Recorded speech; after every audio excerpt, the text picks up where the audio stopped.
Hello everyone, Gustavo here. I think that's my first video in English for this channel. So today I would like to present you my new art doll collection. And I also want to show you how I make them. I mean, at least the first basis of this creative process and this technique that I've created over these last 10 years. So I'm really excited to show you guys how I make them and a little bit of this new collection of magical creatures. Also with inspiration from Jfashion, like gothic, lolita and shironuri and mori girl and other styles. So I probably don't make them in this whole video, maybe just show a bit of the process, but I want to present you how they are right now. Yes, so let's start it. Well, first you can see them. There's some of them happening here, like starting to be alive somehow, yes. So I'll show more details of them. Okay, so everything started from this one here. She has some inspiration from gothic lolita fashion and mori, like dark mori style as well.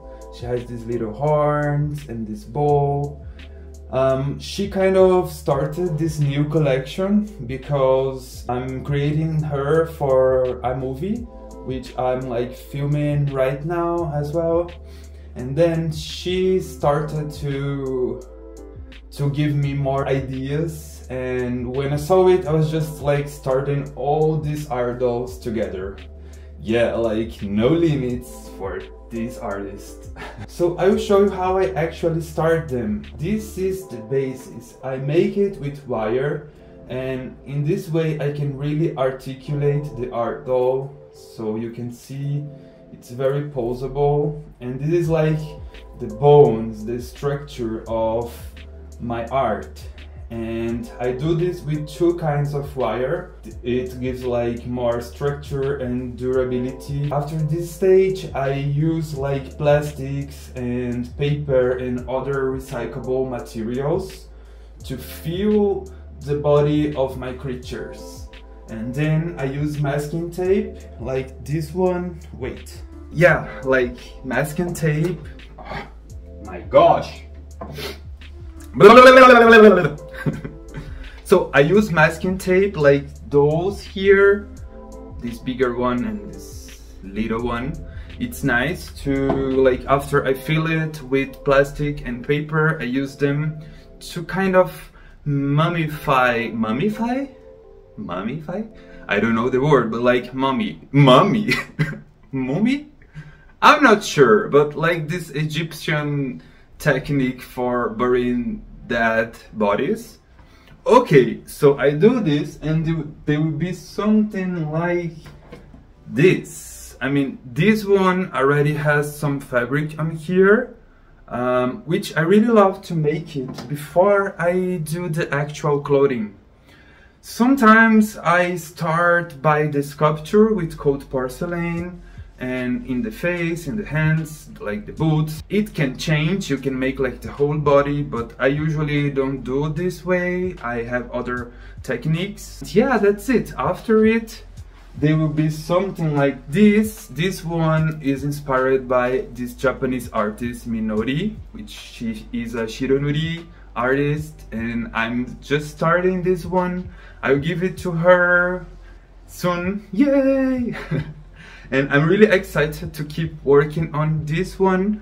I'm still experimenting with the clothing and the fabric and textures. I spend a lot of time just trying out and experimenting without like really using glue before I'm sure of what I'm doing. I mean, it makes me spend a lot of time working on the tiny details of each of my artworks, but it's totally worth it because I love being in this part of the creative process, playing with materials and fabrics and shapes and forms. I really love it so much. So yeah, and then I start painting them after they are already dry. But I usually like to use air dry clay. I use cold porcelain. I like to make it by steps. One day make the head, 2 days after I make the hands and the boots. And yeah, I think this way it makes it easier for me, because when the clay it's not fully dry, sometimes we can make mistakes, and like they are not completely dry and you're doing something else and then you just lose everything you made before. So yeah, you need to have patience to do this. After this step, I will need to paint and everything and play more with the clothing and textures and everything, and then there will be something like her. I'm so happy with this girl, like seriously, I'm really in love with her, and I'm really excited to talk about my movie. It will be called like Masks of Spectrum. It's a short movie about autism, and I'm really excited to show you guys this creative process. It's been like amazing to do. I work with a team of professionals and also friends, and I'm really loving it because I'm a visual artist and like independent artist, so I usually work by myself. I love it too, but now I'm just getting to know how it's to work with other people and to make a movie. I've been experimenting with video and this kind of production for a while, but now it's getting like more serious.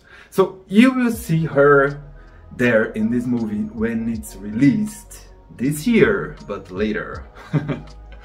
So yeah, that's it. I just wanted to introduce my art place and some of this like new collection that I'm starting, but I also have this idea of showing a bit more of my place here, the other collections, because right now you can only see this one more ready to finish. And yeah, let's show you a bit more of this place. Here we have more art dolls, like these baby fairies and this mushroom creature.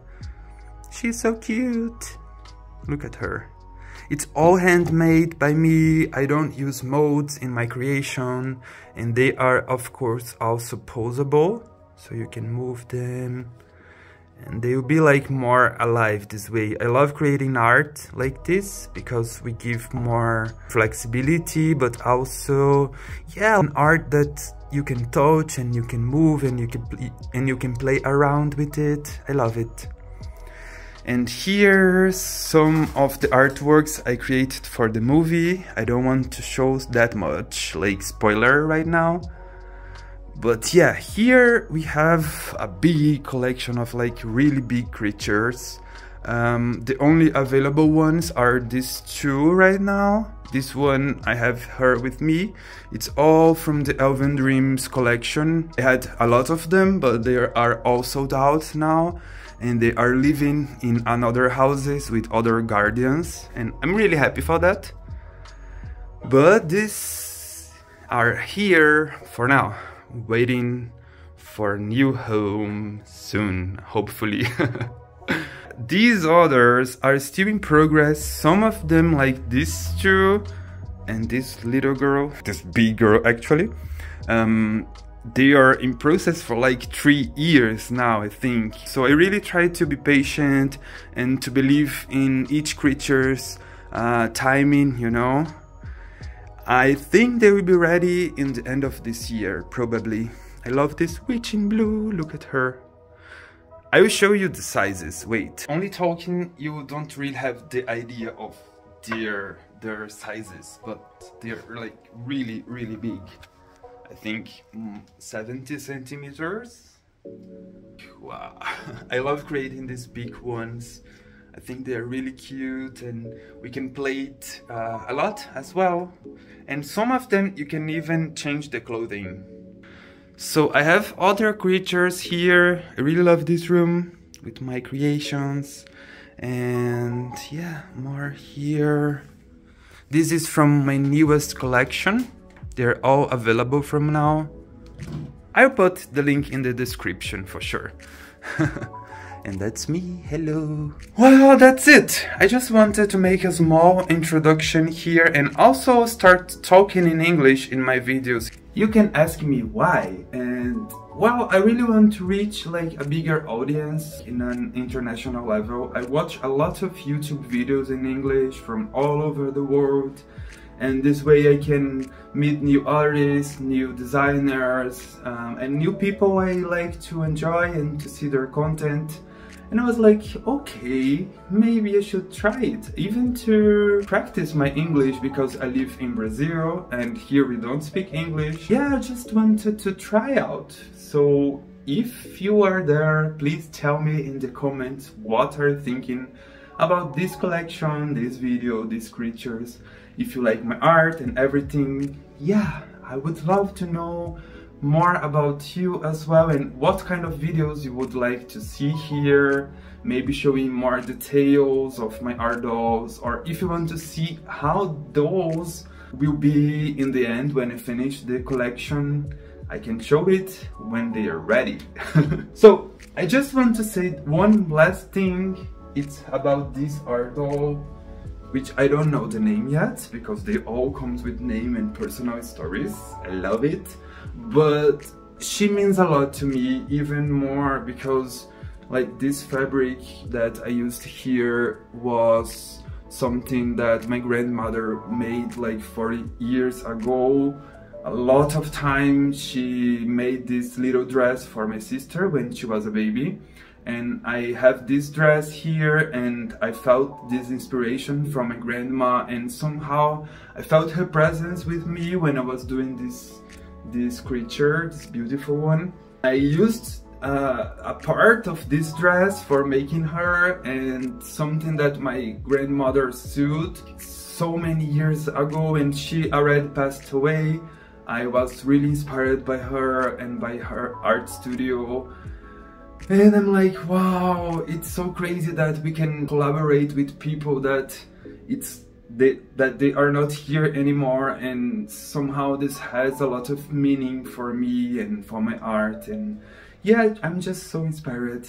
So that's it, guys. See you in the next video. I really hope you enjoyed to see a little bit. I really hope you enjoyed to see a bit more of my art studio and my new collection. And that's it. Bye.